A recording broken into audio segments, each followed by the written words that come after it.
तो दोस्तों आज हम फिर से आपके लिए लेकर आए हैं देश दुनिया की सभी ताजा बड़ी खबरें। फटाफट एक एक कर विस्तार से आज आपको बताएंगे, तो वीडियो को अंत तक जरूर देखें। दोस्तों वीडियो बनाने में हमें काफी मेहनत लगी है, तो वीडियो को दिल से लाइक कर दीजिए। दोस्तों पहली खबर में आपको बता दें कि हिंदुओं को झटका देकर शत्रुघ्न सिन्हा की बेटी सोनाक्षी सिन्हा ने मुस्लिम लड़के से शादी करने का किया ऐलान, हिंदूवादी संगठनों ने जताई आपत्ति। वहीं आपको बताएंगे दोस्तों की बैंकों के निजीकरण को लेकर मोदी सरकार को लगा बड़ा झटका।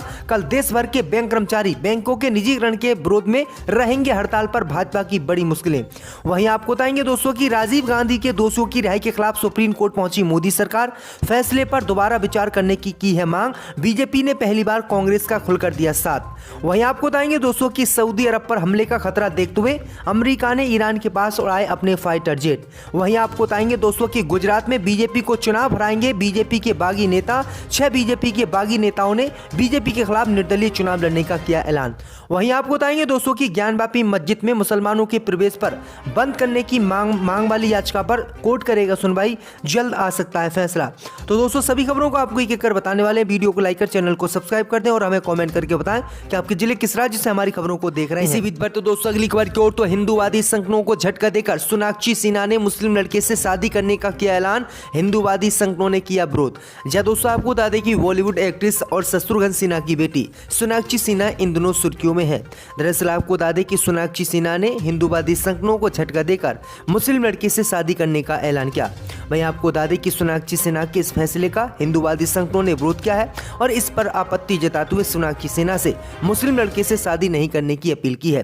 दरअसल आपको बता दें कि हिंदूवादी संगठनों का मानना है कि सोनाक्षी सिन्हा मुस्लिम लड़के जहीर इकबाल से शादी करेंगी, उसके बाद जहीर इकबाल उन पर 10 से 12 बच्चे पैदा करेंगे और 2-3 साल के बाद उन्हें तलाक दे देंगे, जिसके बाद सोनाक्षी सिन्हा रोते हुए हिंदूवादी संगठनों से मदद मांगने आएगी और न्याय की गुहार लगाएगी। इसलिए हम पहले ही सोनाक्षी सिन्हा से अपील करते हैं कि सोनाक्षी सिन्हा मुस्लिम लड़के से शादी ना करे। वहीं आपको बता दें कि सोनाक्षी सिन्हा ने हिंदूवादी संगठनों की आपत्ति को दरकिनार करते हुए जहीर इकबाल जो नोटबुक फिल्म के हीरो रह चुके हैं उनसे शादी करने का ऐलान किया है और शत्रुघ्न सिन्हा भी इससे काफी खुश है। तो ये बड़ी अपडेट आई दोस्तों कि हिंदूवादी संगठनों को ये बड़ा झटका शत्रुघ्न सिन्हा की बेटी सोनाक्षी सिन्हा ने दिया। इसी बीच पर तो दोस्तों अगली खबर की ओर, तो बैंकों के निजीकरण को लेकर मोदी सरकार को बैंक कर्मियों ने दिया बड़ा झटका। कल देश भर में बैंक कर्मचारी करेंगे हड़ताल। जहां दोस्तों आपको बता दें कि सरकारी बैंकों के निजीकरण के खिलाफ देश भर के बैंक कर्मचारी कल पूरे देश में हड़ताल पर रहेंगे। All India bank employees association ने बैंक हड़ताल का ऐलान किया है।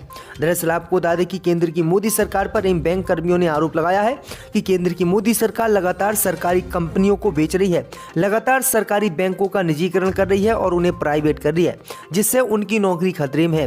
वहीं आपको बता दें कि बैंक कर्मियों ने कहा है कि मोदी सरकार के इस फैसले का हम विरोध करेंगे और किसी भी बैंक का निजीकरण हम मोदी सरकार को नहीं करने देंगे। तो ये बड़ी अपडेट आई दोस्तों कि निजीकरण को लेकर मोदी सरकार को ये बड़ा झटका बैंक कर्मियों ने दिया है और कल पूरे देश में बैंक कर्मी हड़ताल पर रहेंगे। आपकी क्या राय इस खबर पर हमें कमेंट में जरूर बताएं। इसी बीच पर तो दोस्तों अगली खबर की ओर, तो राजीव गांधी के दोषियों की रिहाई के खिलाफ सुप्रीम कोर्ट पहुंची मोदी सरकार, फैसले पर दोबारा विचार करने की मांग की। जय दोस्तों आपको बता दें कि केंद्र की मोदी सरकार ने पूर्व प्रधानमंत्री राजीव गांधी के दोषियों को रिहा करने के फैसले के खिलाफ सुप्रीम कोर्ट में पुनर्विचार याचिका दायर की है। सरकार ने इसके जरिए दोषी ठहराई गई नलिनी समेत 6 दोषियों को सजा में छूट देने के फैसले में सुप्रीम कोर्ट से दोबारा विचार करने की मांग की है। ये पुनर्विचार याचिका गुरुवार को दायर की गई थी। 11 नवंबर को सुप्रीम कोर्ट ने पूर्व प्रधानमंत्री राजीव गांधी के दोषियों को रिहा किए जाने का आदेश जारी किया था। कोर्ट के आदेश के बाद सभी 6 दोषियों को जेल से रिहा भी कर दिया गया था। वहीं आपको बता दें कि राजीव गांधी हत्याकांड में जो लोग रिहा हुए हैं उनका मोदी सरकार ने विरोध किया है। मोदी सरकार ने राजीव गांधी के समर्थन में उतरकर सुप्रीम कोर्ट जाकर इनको दोबारा से जेल में डालने की मांग की है।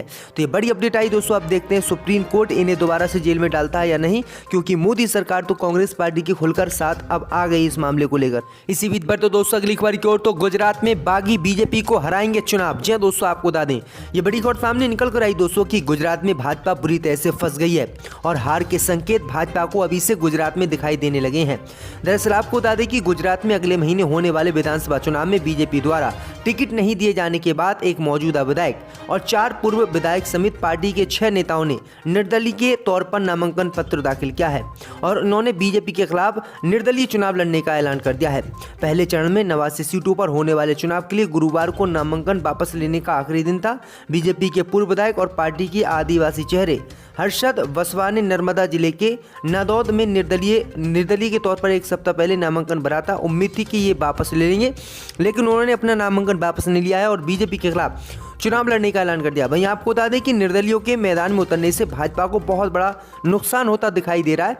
जहां पर बीजेपी के निर्दलीय यानी बागी नेता चुनाव लड़ रहे हैं, उन सीटों पर भाजपा बुरी तरह से हारती हुई दिखाई दे रही है और ये 6 जो नेता हैं इन्होंने बीजेपी के कैंडिडेटों के खिलाफ निर्दलीय चुनाव लड़ने का ऐलान कर दिया है। इसमें एक तो 6 बार का विधायक भी है जो लगातार 6 बार बीजेपी के टिकट से विधायक रहा है। तो किस तरह से बीजेपी की मुसीबत जो है बागियों ने बढ़ा दी है इसी बीच पर। तो दोस्तों अगली खबर की ओर, तो सऊदी पर हमले का खतरा देखते हुए अमेरिका ने ईरान के पास उड़ाए अपने फाइटर जेट। जी दोस्तों, आपको बता दें कि सऊदी अरब पर ईरानी हमले के खतरे के बीच अमेरिका ने अपने परमाणु बम से लैस V-52 बॉम्बर को उड़ाकर खामनोई सरकार को कड़ी चेतावनी दी है। माना जा रहा है कि अमेरिका ने अपने दोस्त सऊदी अरब की मदद के लिए अपनी महाविनाशक ताकत का प्रदर्शन किया। अमेरिका और सऊदी अरब की सेना लगातार ईरान के किसी भी खतरे पर नज़दीकी से नज़र बनाए हुए हैं। दरअसल आपको बता दें कि बीते ही दिनों ईरान ने ऐलान किया था कि वह किसी भी वक्त सऊदी अरब पर हमला कर सकता है। जैसे ही ईरान ने ये ऐलान किया था उसके बाद अमेरिका ने अपनी सेना को अलर्ट मोड पर रख दिया था और सऊदी के इर्द गिर्द सेना को लगा दिया था। लेकिन आपको बता दें कि अब ईरानी हमले से अमेरिका बुरी तरह से बौखलाया हुआ है और अमेरिका ने सऊदी को बचाने के लिए अपने बम बरसक विमानों को उड़ान पर भेजा है। तो ये बड़ी अपडेट आई दोस्तों कि एक छोटे से देश से, ईरान जो छोटा सा देश है, उससे अमेरिका बुरी तरह से डरा हुआ है। तो दोस्तों अगली खबर की ओर, तो भारत जोड़ो यात्रा में शामिल हुई अभिनेत्री रिया सेन। जी दोस्तों, आपको बता दें कि राहुल गांधी की भारत जोड़ो यात्रा इस समय महाराष्ट्र में निकाली जा रही है। राज्य के पटूर से बालापुर तक ये यात्रा निकाली गई थी। इस दौरान अभिनेत्री रिया सेन भी इस यात्रा में शामिल हुई और राहुल गांधी के साथ उन्होंने कदम से कदम मिलाया। दरअसल आपको बता दें कि रिया सेन की राहुल गांधी के साथ तस्वीर वायरल हो रही है। बातचीत की भी कुछ तस्वीरें वायरल हो रही हैं। इससे पहले भी पूजा भट्ट ने उनका साथ दिया था और बॉलीवुड की हस्तियां लगातार राहुल गांधी की भारत जोड़ो यात्रा में शामिल हुई, जो बीजेपी के लिए बहुत बड़ा खतरा बताया जा रहा है। इसी बीच पर तो दोस्तों अगली खबर की ओर, तो ज्ञानवापी मस्जिद के परिसर में मुसलमानों के जाने पर लगे रोक सुनवाई कोर्ट में। जी दोस्तों, आपको बता दें कि वाराणसी की फास्ट ट्रैक अदालत ने ज्ञानवापी परिसर में मुसलमानों के प्रवेश पर पाबंदी लगाने और मस्जिद के वजूखाने में मिले कथित शिवलिंग की पूजा पाठ की अनुमति देने के आग्रह वाली याचिका को बृहस्पतिवार को सुनवाई योग्य मानते हुए मुस्लिम पक्ष की आपत्ति को खारिज कर दिया। अदालत अब इस मामले की अगली सुनवाई 2 दिसंबर को करेगी। दरअसल आपको बता दें कि हिंदूवादी संगठनों ने कहा कि ज्ञानवापी मस्जिद में जो मुसलमान नमाज पढ़ने के लिए जाते हैं उनके प्रवेश पर रोक लगनी चाहिए, क्योंकि वहां पर शिवलिंग मिला है, मंदिर मिला है और मुसलमान वजू बनाकर शिवलिंग का अपमान करते हैं, उसे गंदा करते हैं। इसलिए मुसलमानों के नमाज पढ़ने पर ज्ञानवापी मस्जिद में रोक लगे।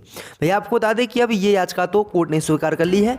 2 अक्टूबर को 2 तारीख को कोर्ट जो है इस पर फैसला देगा कि वास्तव में मस्जिद में मुसलमानों को नमाज पढ़ने दी जाए या फिर नहीं। तो ये बड़ी अपडेट आई दोस्तों कि ज्ञानवापी मस्जिद भी इस बार खतरे में चल रही है। इसी बीच पर तो दोस्तों अगली खबर की ओर, तो यूपी के बाद अब महाराष्ट्र में भी लव जिहाद कानून लागू करने की उठी मांग।